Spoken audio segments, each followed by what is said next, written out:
Welcome to At Home with Music. As you can see from the opening scene of this video, winter is approaching, and with that also is the holiday season. So I thought we'd get a jump on it by learning one of the most famous holiday songs of all time. And the minute I start playing it for you, the minute we start looking at it, you'll know exactly what song we're doing. So as we get into the holiday season, we're going to be doing a series of tutorials on some of the most famous holiday songs. I would call these essential Christmas songs, holiday theme songs that would be great for you to learn how to play. Then you can be the life of any holiday party whenever there's a piano there or a keyboard. So let's get started. We're going to start with Jingle Bells. It's one of the most recognized holiday songs on earth. This melody is so well known that you could probably just pick it out by ear. But we're looking at a lead sheet here, and you'll notice that this one starts with the verse, but let's jump down to the chorus.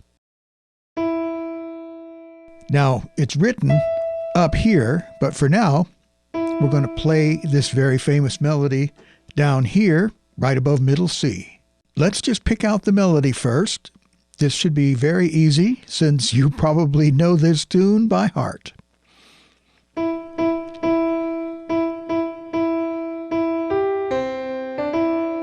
That's the first part.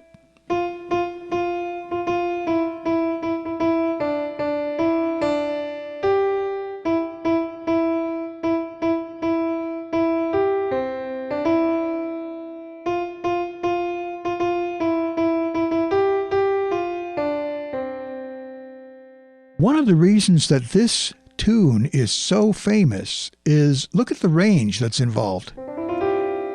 It's basically just 5 notes, 1, 2, 3, 4, 5, or it's a range of a fifth. And when you play the tune with one hand, you don't even have to move your hand. It all fits right here under these 5 notes, so that's pretty easy. Pretty easy to get, and that's one of the reasons that we're starting with this very famous song. Now let's add the chords. You'll see the chords are already written in here for you, but even if they weren't, they would be pretty easy to figure out because, once again, everybody is familiar with this one.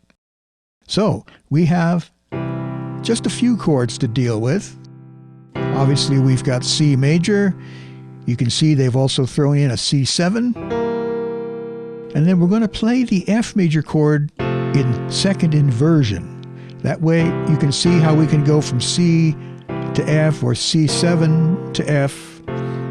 Your little finger doesn't even have to move. And then back to C, and then the next chord is D7, which leads us to G7, and we can play that. Once again, your pinky doesn't have to move. And so you just bring down these top 3 notes, and now you have G7. And then we're back to C. We've got the C7, F, C, and then G. We can just play like this in second inversion, G7, and then finally C. So let's put the 2 things together. We're going to play a chord at the beginning of every measure as we get started. And then we'll add the melody. And let's play it slowly enough so that you can follow along. Here we go.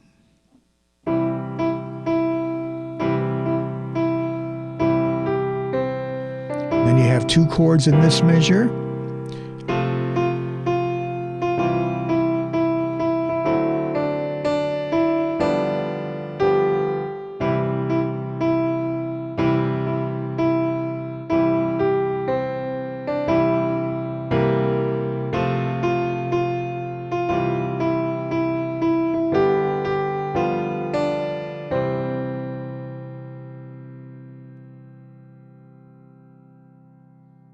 Now let's go to the verse at the top of the page, and you'll see that we're still dealing with just these basic chords.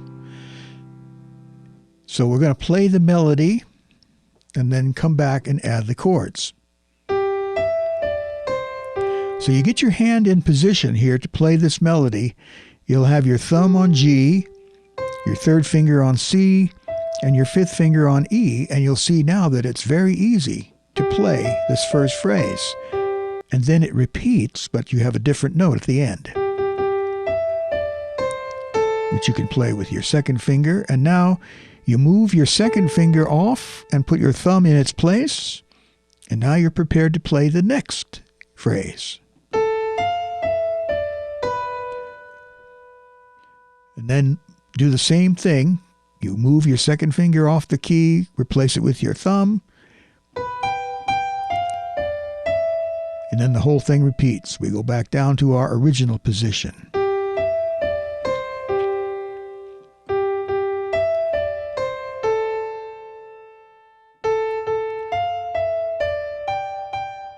So here, got a little bit of a stretch between 3 and 5.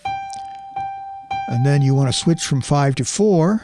That will put your hand in position to play the rest of the melody.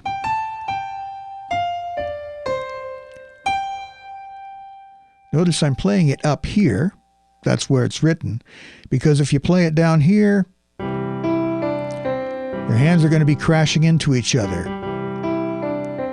So we've got to make some room. Okay, and actually you can play the melody up here as it's written in the lead sheet all the way through. So here's what the verse will sound like.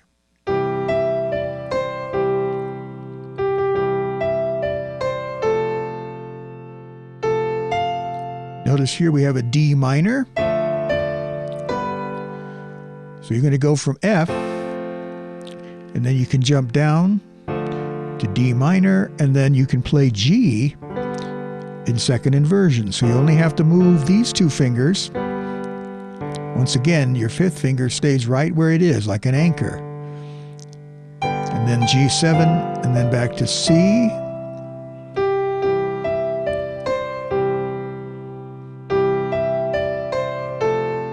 There's that D minor coming up again. Now here, we're going to play C. And even though it says C over G, which would be something like this, we're going to play C in first inversion because that's easy to get to from D minor.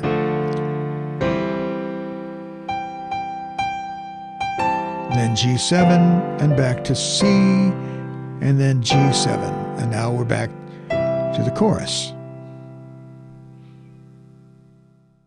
So the best way to approach this is to start by playing the melody.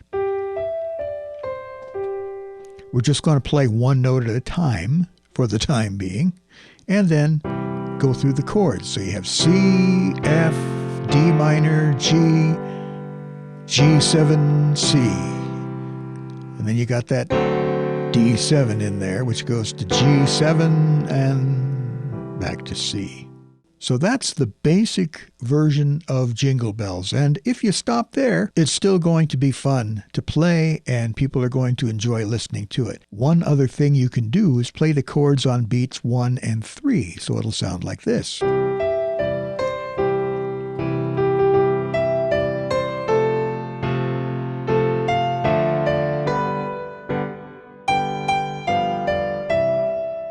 And then the chorus sounds like this.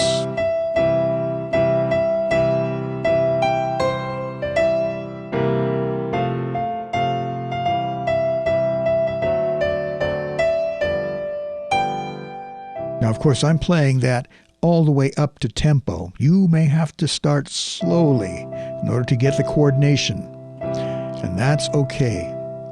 There is no shame in practicing slowly and then gradually speeding up. So that's the basic version of Jingle Bells, but now I want to show you the jazzy version. In order to get you started with this, we're going to practice some chords in the left hand. So instead of playing just a straight C major chord, let's play C major 7. So if you know your 7th chords, you know that this, when it says C7, that's a dominant 7th chord. But now we're going to add C major 7th.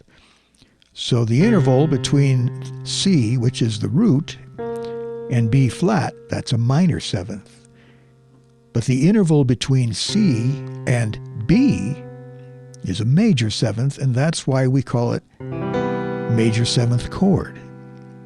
So we're going to start with this C major seventh chord, and now what we're going to do is move all of these notes up one key, but we're staying on the white keys. Remember, we're in C major, so you got a lot of white keys here.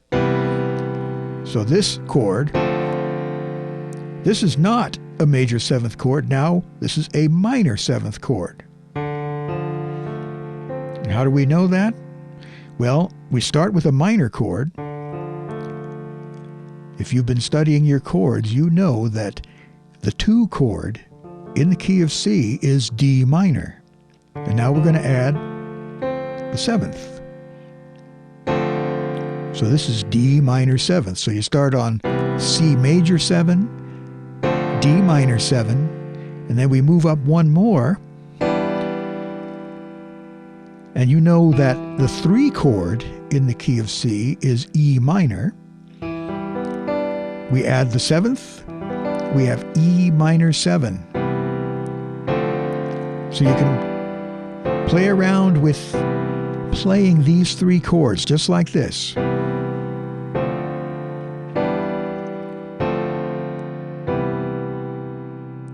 You'll see how this works in just a moment. And if you keep going, we have another major 7th chord. There's our F major chord. There's our major 7th. Notice it's the same quality as C major 7, but we've moved it up here. Now if you keep going, you do get that dominant 7th chord. And then another minor 7th chord, and then you get this interesting half diminished chord. We're not going to worry about that one. Basically, these are the chords that we're going to use in our jazzy version of Jingle Bells. Now, the other thing we're going to do to make this sound a little more fancy is syncopation, a swing feel. We're just going to play the melody in a jazzier way, if you like. So let's go down to the chorus, and the melody will end up sounding maybe something like this.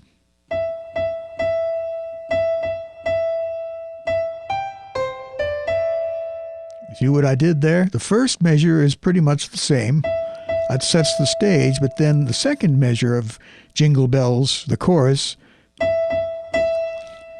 we play short, long, and then it's kind of syncopated. It's on the offbeat.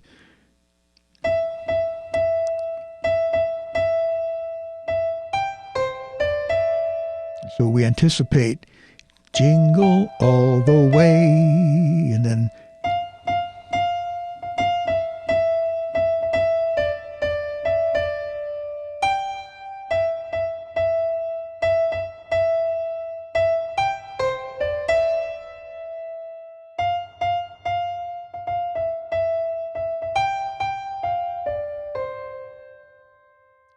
so you'll notice whenever we have a pair of eighth notes, instead of playing da-da-da or da-da-dee-dee-dee-dee, it's da-da-dee-dee-dee-dee.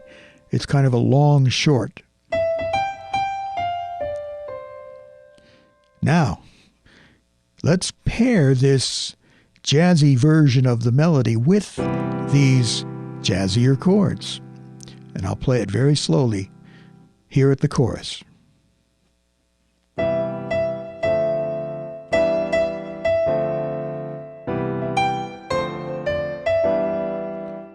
That's just the first part, so you may want to practice this a section at a time.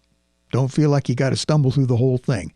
That's one of the keys to learning a song, is breaking it down into sections, mastering one section, and then going on to the next section and figuring that one out, and then you start joining them together.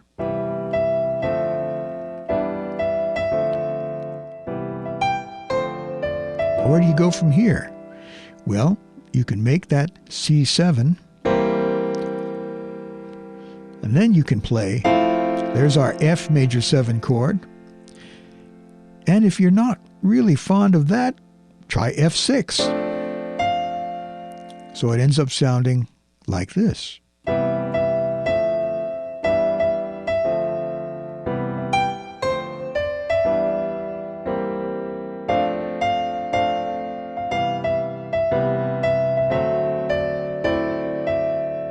Now what you can do here, this is a little tricky, D7, and then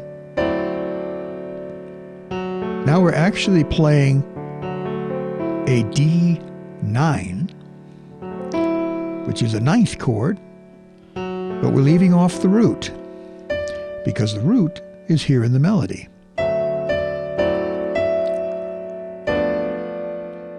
Whoops, there we go. And then if you want to get really fancy, see how I'm playing G7. Now that's root position, first inversion, second inversion. I'm playing G7 in third inversion, and then we can turn it into this. So you have F, G, B, D sharp. What chord is this, for heaven's sakes? Well, if we take the G, if we take the F and put it up here, we now have, this would be G7. This is the fifth of G7, which has now been raised. So we have G7 sharp 5. 1, 2, 3, 4, 5. Now sharp 5. But we're playing it in this inversion with F as the bottom. G is still the root. You still have the 4 notes of G7 sharp 5. But see how easy it is to go from G7 in third inversion, root position, first inversion, second inversion, third inversion. How easy it is to go from G7 third inversion to G7 sharp 5 third inversion. It just adds a little bit of color. And then you can jump back down.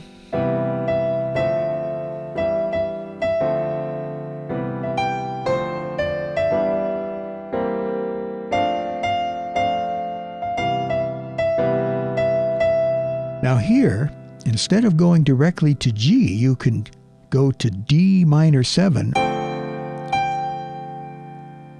Notice that gives it a nice, it's kind of dissonant, but not really, because it will quickly resolve when you go to G7. And then here, you can just play a straight C, you could play a C6, you could play C major 7 if you like.